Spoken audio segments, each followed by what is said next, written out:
Bienvenue au club Afrobasket. Nous sommes ce soir au Palais des Sports Marcel Cerdan de Paris-Levallois. Nous avons posé nos caméras ici ce soir parce que le Paris-Levallois affronte la SIG Strasbourg dans un match important du championnat de France. Paris-Levallois, c'est le club où évolue Malé Ndoye, capitaine des Lions du Sénégal, des Lions de la Teranga, capitaine aussi du Paris-Levallois, un joueur important dans l'optique de la préparation pour le tournoi de qualification olympique. Nous savons que Malé Ndoye est un joueur important dans cette équipe du Sénégal. Notre reportage.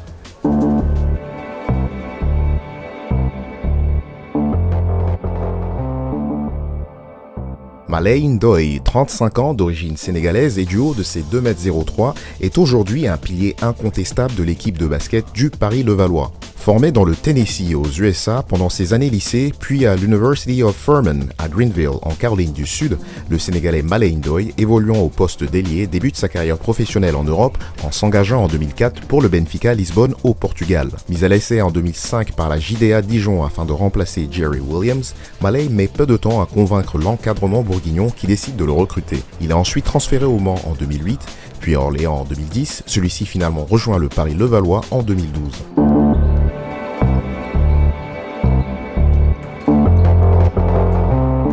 L'international, qui est aussi capitaine de l'équipe nationale du Sénégal avec laquelle il a participé à son deuxième championnat du monde en 2014, a également participé à son 7e Afrobasket la saison dernière. En 2015, il mènera d'ailleurs les Lions de la Teranga jusqu'en demi-finale de cette compétition.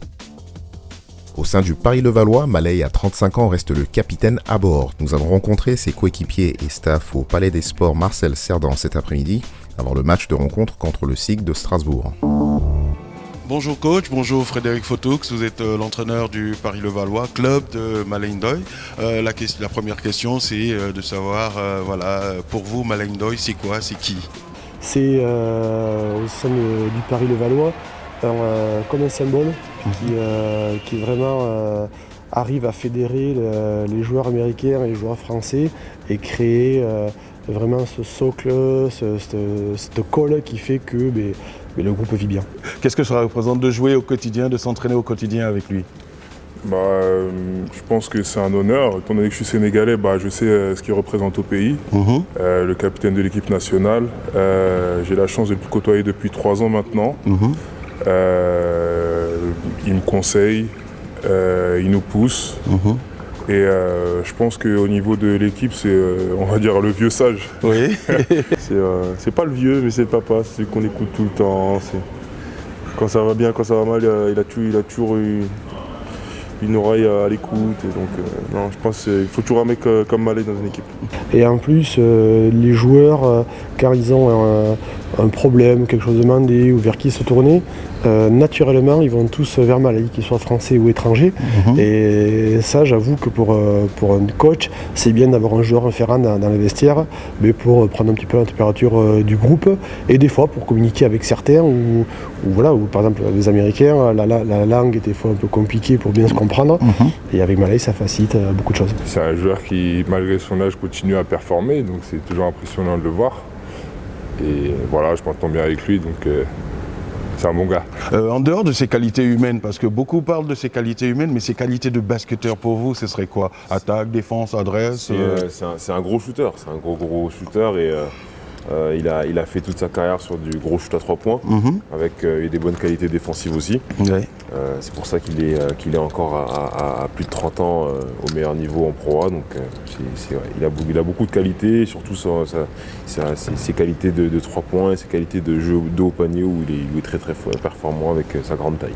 D'abord, il a fait des grosses pointes, avec des matchs en plus importants où on allait chercher le maintien. Je pense au match à Rouen, je pense au match au Havre, où il a été efficace et c'est ce qu'on lui demande. Son expérience suffit des fois à combler beaucoup de choses. Je pense au match à Orléans où je le remets à 3 minutes de la fin. Rien que par le respect qu'il impose aux adversaires, de suite les joueurs le prenaient de plus près que s'ils prenaient Lola Berry et ça a changé complètement la physionomie du jeu. Donc l'expérience et la réputation qu'il a fait que aussi les adversaires se méfient un peu plus. Malé va participer au tournoi de qualification olympique avec le Sénégal. Un mot pour cette équipe des Lions de la Teranga? Bon, je pense qu'ils peuvent faire quelque chose. Ils ont une bonne équipe. Après, c'est vrai que les équipes entre guillemets africaines n'ont pas eu l'opportunité de faire des grandes choses. Mais je crois que voilà, il y a un gros potentiel dans leur équipe et j'espère qu'ils vont aller loin parce qu'ils ont des joueurs en Pro A, des joueurs en NBA, et voilà, des bons joueurs qui peuvent, pourquoi pas, créer la surprise aux Jeux Olympiques comme ils l'ont fait en Coupe du Monde. Ils ont toutes leurs chances. Après, je pense que s'ils venaient à se qualifier pour les Jeux Olympiques, on parlerait d'exploit. Ouais. Mais aujourd'hui, c'est la deuxième meilleure équipe africaine. Donc ils ont pas à rougir devant qui que ce soit et ils ont juste à jouer leur chance à fond. Je leur souhaite simplement bonne chance. Merci coach. Suite à la rencontre du match de Paris-Levallois contre le SIG de Strasbourg, Malay nous a accordé un moment pour une interview. Je suis donc avec Malay Ndoye, le capitaine de l'équipe nationale du Sénégal, les Gaïndés, qui vont participer bientôt au tournoi de qualification olympique. On sait que dans une carrière, le rêve de tout sportif, c'est de participer aux Olympiades. La première question déjà, Malay, comment tu vas? Ouais, je vais très bien, merci beaucoup. Merci pour l'accueil et tout. On sait que le Paris-Levallois vit une saison un peu compliquée, un peu difficile. Vous êtes arrivé à vous sauver in extremis. Qu'est-ce qui explique un peu cette saison, on va dire, un peu difficile? C'est vrai qu'on a eu un début assez compliqué et que le championnat était très dense. Donc le début, on a perdu des matchs et ça nous a mis un peu dans le trou. On a changé des joueurs, surtout le meneur, notre meneur de jeu. Après, avec l'arrivée de Chris Jones, un jeune qui sort de l'université de Louisville, d'ailleurs avec qui a joué avec Gorgui Dieng à la fac. Oui. Et donc on a fait une bonne remontée, mais après ça a commencé avec un changement de coach de l'année dernière. Antoine Rigaudot. Voilà, donc Antoine Rigaudot est devenu le nouveau coach. Donc le temps d'adaptation avec des nouveaux joueurs, la mayonnaise n'avait pas encore pris et du coup on a pris un coup de retard. Et Rigaudot qui début. part aussi. Voilà, et Rigaudot en milieu de saison qui arrête et l'assistant coach Fred Fotou qui reprend les rênes de l'équipe. Donc à partir de là, on savait que la mission c'était de maintenir le club. Et mission accomplie à 3 journées de la fin, donc, parce qu'on a réussi à enchaîner des victoires quand même qui étaient très importantes et qui nous a permis de sauver la saison. Mais c'est quand même décevant parce que l'objectif c'était pas jouer le maintien, c'était au moins d'essayer d'accrocher les playoffs. Mais bon, on peut pas aussi se fâcher de ça parce que à un moment donné de la saison, on était très en bas du classement. Ça faisait peur. Voilà, donc du coup, on est quand même content de pouvoir sauver l'équipe en première division. Bon, on sait que tu es un gros shooter. Il y a une légende urbaine qui dit généralement les shooters ne savent pas défendre, mais Malay, cette saison, il a eu des missions défensives qu'il a remplies avec brio. Alors Oui. comment t'expliques ça? C'est vrai que je suis labellisé comme un shooter, mais c'est que sur un terrain de basket, il faut essayer de faire beaucoup de choses, sinon ça ne sert à rien. Si c'est juste pour shooter, s'ils savent que tu es un shooter, ils peuvent te défendre sur toi. Et après, derrière, si j'essaie de varier mon jeu en faisant du post-up, un peu de drive, mais défensivement aussi, je dois être présent avec ma taille et l'envergure, je dois utiliser cela pour contre des défenseurs qui sont plus petits, essayer de les gêner sur les chutes, des choses comme ça. Et il faut aussi prendre cela avec fierté, de ne pas laisser ton adversaire te dominer. Et donc voilà, en étant africain, sénégalais, on a cette... La fierté du Voilà, Gaïndé, la fierté du Gaïndé, comme on Gaïndé, dit. voilà. Et donc voilà, j'utilise cela pour essayer de maximiser cela sur le terrain et de me donner à fond et de ne pas laisser l'adversaire jouer facilement. Pour nos téléspectateurs, sachez que Gaïndé, c'est le lion en Wolof. Voilà, la langue la plus parlée au Sénégal, donc c'est la fierté du lion. Exactement, voilà. Et justement, à propos des Gaïndés, le Sénégal va donc entrer dans cette phase de préparation du tournoi des qualifications olympiques. Toi, en tant que capitaine de l'équipe du Sénégal, vous avez fait un bon afro-basket, même si vous n'êtes pas allé au bout. Moi, j'ai commenté, c'était pas mal. Comment tu envisages ce tournoi? Bon, c'est vrai que, pour revenir d'abord à la CAN, il y a une déception parce qu'on était venu pour gagner. On était bien parti jusqu'en demi-finale. Malheureusement, ça s'est très mal terminé, une possession mal gérée.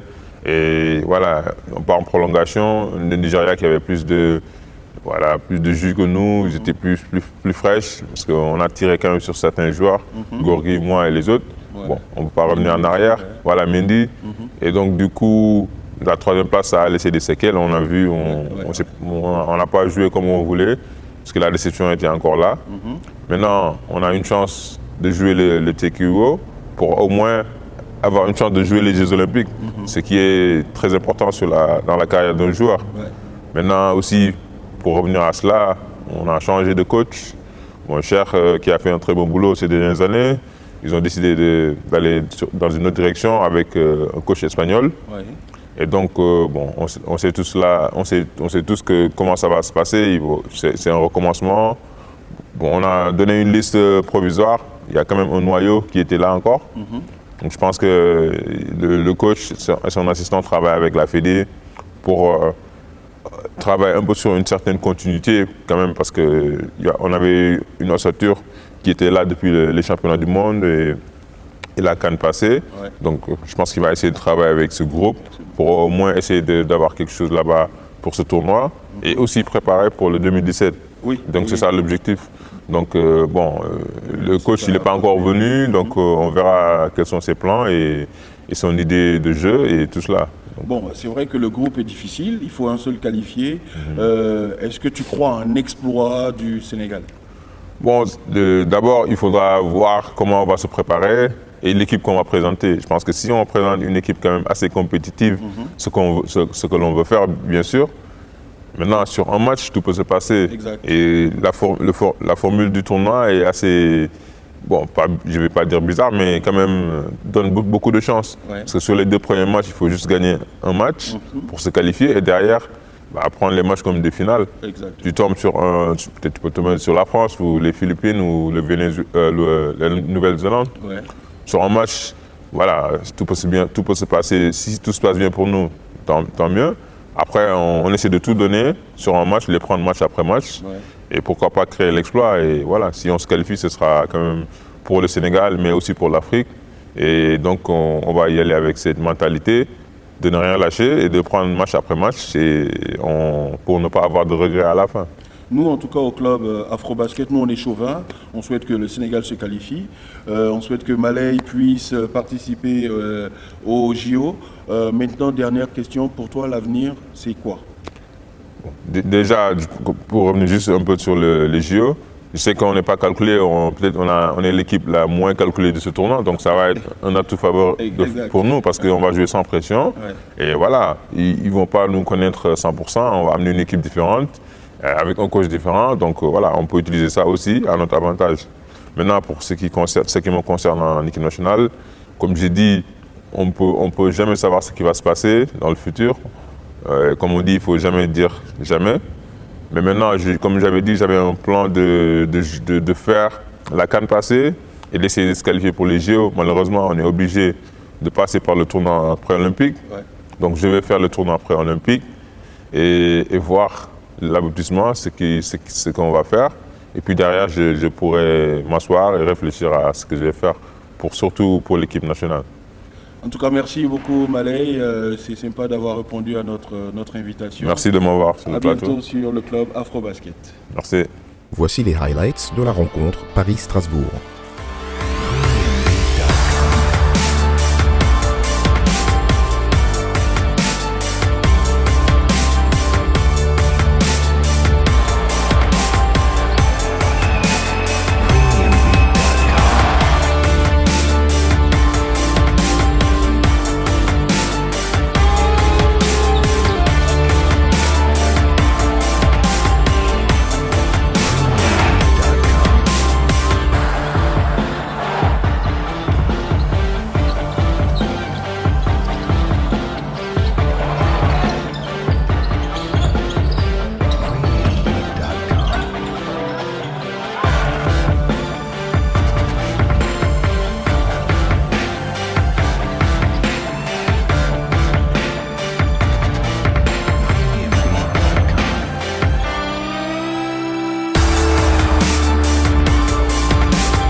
C'est tout pour cette édition. Rendez-vous la semaine prochaine dans les vestiaires du club Afrobasket.